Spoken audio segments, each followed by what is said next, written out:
Assalamualaikum warahmatullahi wabarakatuh. Selamat pagi dan salam sejahtera untuk kita semuanya. Masih semangat semuanya, anak-anakku yang ibu sayangi. Pada pertemuan ini kita sudah menyelesaikan bab pertama kemarin, yaitu tentang teks laporan hasil observasi.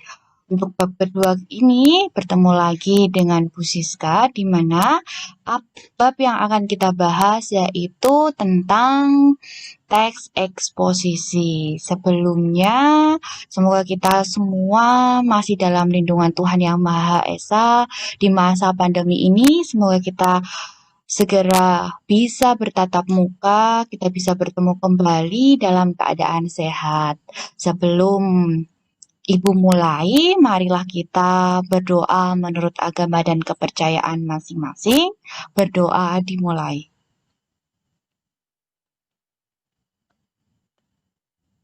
Selesai. Nah, selamat bertemu lagi dengan Bu Siska. Materi kedua ini sama saja berbasis teks. Jadi, kemarin kita sudah bahas teks laporan hasil observasi.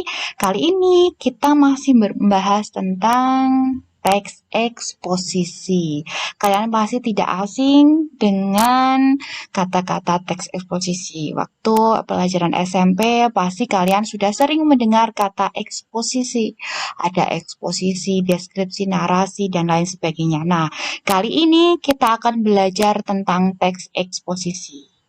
KD pada pertemuan pertama ini langsung saja ya. Jadi KD selanjutnya yaitu KD 3.3. Kalian bisa membaca. Jadi kalian nantinya mengidentifikasi permasalahan, argumentasi, pengetahuan, dan rekomendasi dari teks eksposisi yang kalian dengar atau kalian baca. Kemudian apa yang harus kalian pahami nantinya? Yang pertama, kalian harus bisa mengidentifikasi tesis, argumen, dan rekomendasi dalam teks eksposisi. Yang kedua, kalian harus bisa membedakan antara fakta dan opini. Nah, jadi dua hal ini nanti yang akan kita bahas, akan kita selesaikan pada pertemuan pertama ini. Semoga kalian nanti bisa mengetahui apa itu tesis, apa itu argumen, fakta, opini. Nah, sudah siap semuanya? Mari kita belajar bersama-sama. Nah, kalian bisa lihat apa yang mereka lakukan. Coba kalian bisa lihat di sini. Ada berkerumun banyak orang. Ada satu orang di depan. Apa yang mereka lakukan di sini kira-kira? Ada yang bilang ini ceramah. Ada yang bilang ini pidato. Nah, kira-kira apa yang mereka lakukan? Pasti di sini ada satu orang yang jadi narasumber, pembicara, dan audiens atau pendengar. Bisa saja ini apa yang mereka lakukan. Bisa saja berpidato ataupun ceramah atau menyampaikan informasi tertentu. Nah, sama saja dengan ini. Tapi bedanya kalau yang tadi ada satu orang yang berbicara di depan umum. Kalau ini dia dalam satu tempat yang sama. Nah, kira-kira apa perbedaannya? Nah, ini dan ini. Nah, sama-sama mereka ada satu orang yang berbicara, tapi kalau ini apa yang mereka lakukan kira-kira? Sama seperti kalian kalau di sekolah. Jadi ini adalah melakukan diskusi. Tuh, kalau ini mungkin berpidato, ceramah. Kalau ini lebih ke diskusi. Nah, kita bahas tentang teks eksposisi.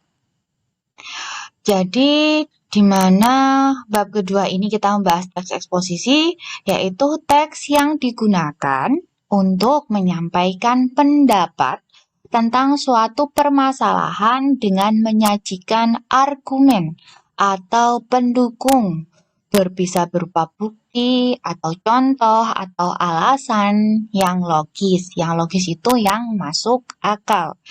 Jadi teks eksposisi itu ada seseorang yang menyampaikan pendapatnya. Nah, ini yang ditandai merah ini.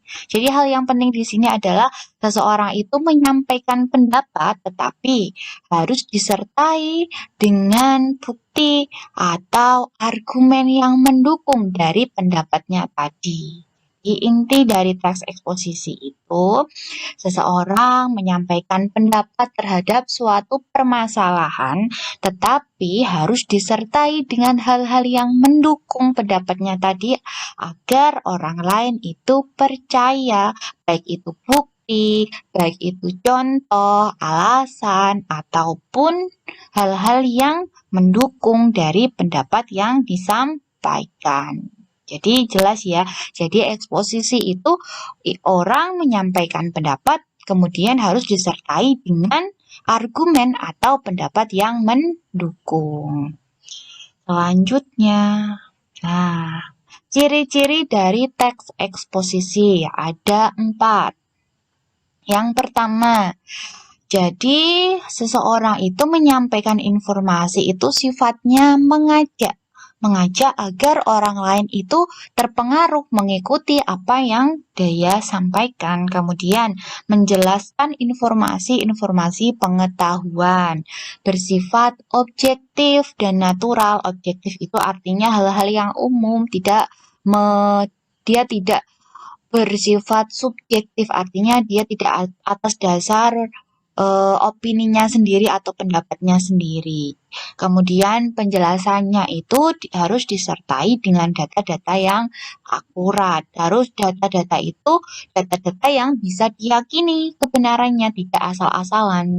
Jadi ciri-cirinya harus sifatnya mengajak, kemudian isinya itu informasi tentang pengetahuan, kemudian sifatnya objektif, hal-hal yang umum, kemudian penjelasannya itu harus akurat atau dapat dipercaya. Bu Siska lanjutkan. Nah, jadi setiap teks itu ada strukturnya apa saja dalam teks eksposisi. Strukturnya hanya ada ini 1, 2, 3. Yang pertama itu pendapat atau tesis. Diingat-ingat. Jadi, struktur yang pertama yang biasanya muncul itu adalah pendapat atau tesis. Jadi, apa yang ingin dia sampaikan? Masalah apa yang ingin dia sampaikan? Kemudian, struktur yang kedua adalah argumentasi atau fakta-fakta yang mendukung dari pendapatnya tadi. Harus ada pendapat apa yang ingin dia sampaikan. Kemudian misalnya dia ingin menyampaikan tentang masalah pandemi COVID-19. Bagaimana pendapatnya? Kemudian hal-hal apa yang bisa mendukung dari pendapatnya itu.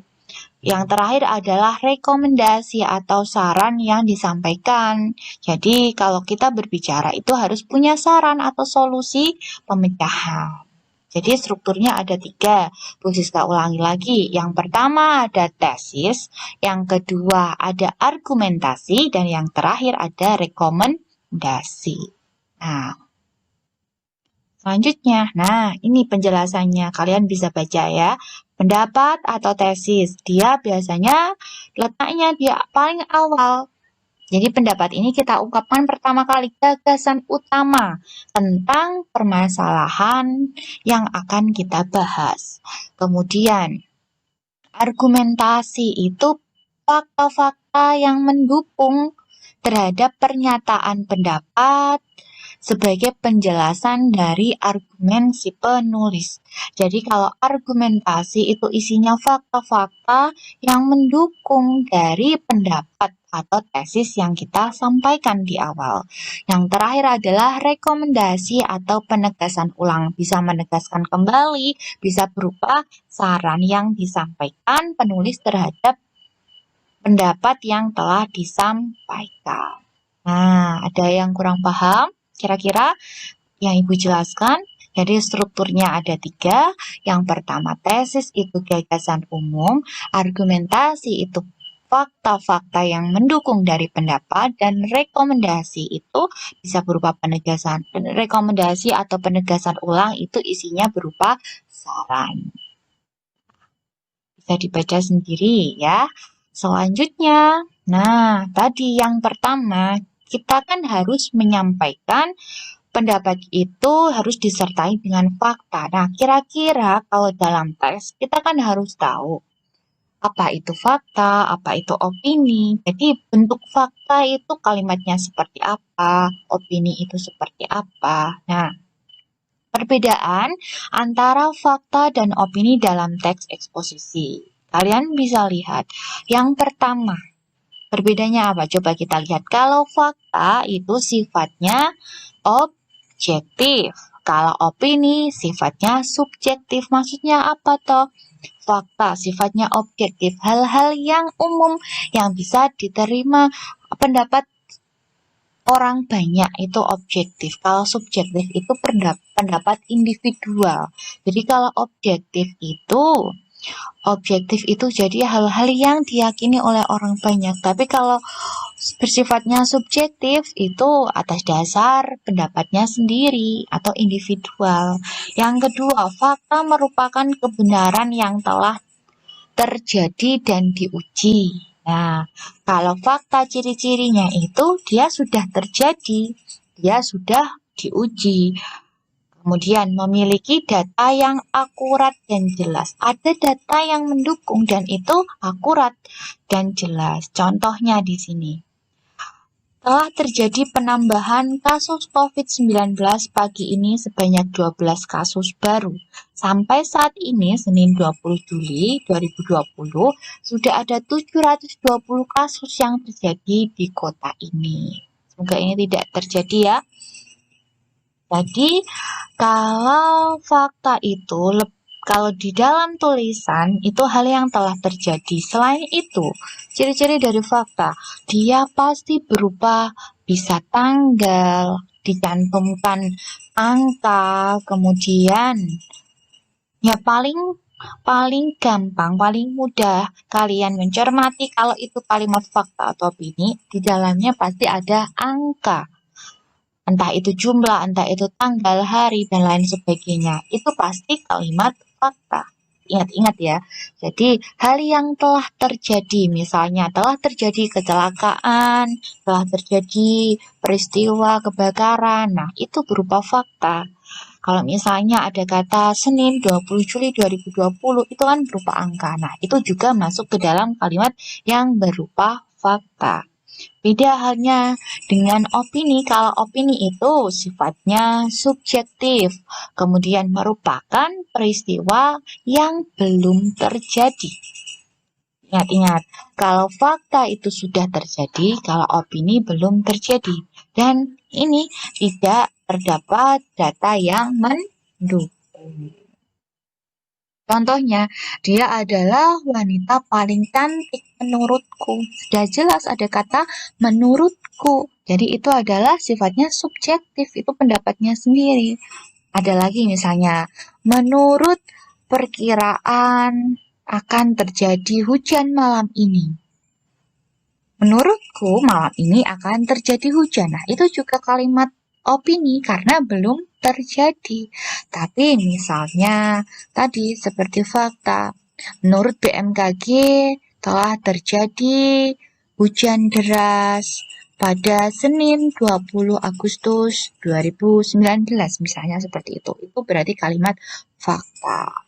Jadi kalau kalimat fakta ciri-cirinya ada berupa angka, kemudian tanggal, waktu, kemudian jumlah, kemudian hal-hal yang telah terjadi atau menurut para ahli yang sudah diketahui kebenarannya, sudah bisa diyakini kebenarannya, sudah terbukti. Itu perbedaan dari fakta dan opini. Nah, materinya sampai sini dulu. Sampai jumpa di pertemuan selanjutnya. Apabila kurang paham, kalian bisa tulis di kolom komentar. Jadi, apa yang telah kita pelajari hari ini? Yang pertama ada pengertian dari teks eksposisi, kemudian ciri-cirinya, kemudian kalian bisa membedakan antara fakta dan opini. Sampai jumpa di pertemuan selanjutnya. Bu Siska akhiri. Semoga ilmu yang kalian dapatkan hari ini bermanfaat. Wassalamualaikum warahmatullahi wabarakatuh. See you.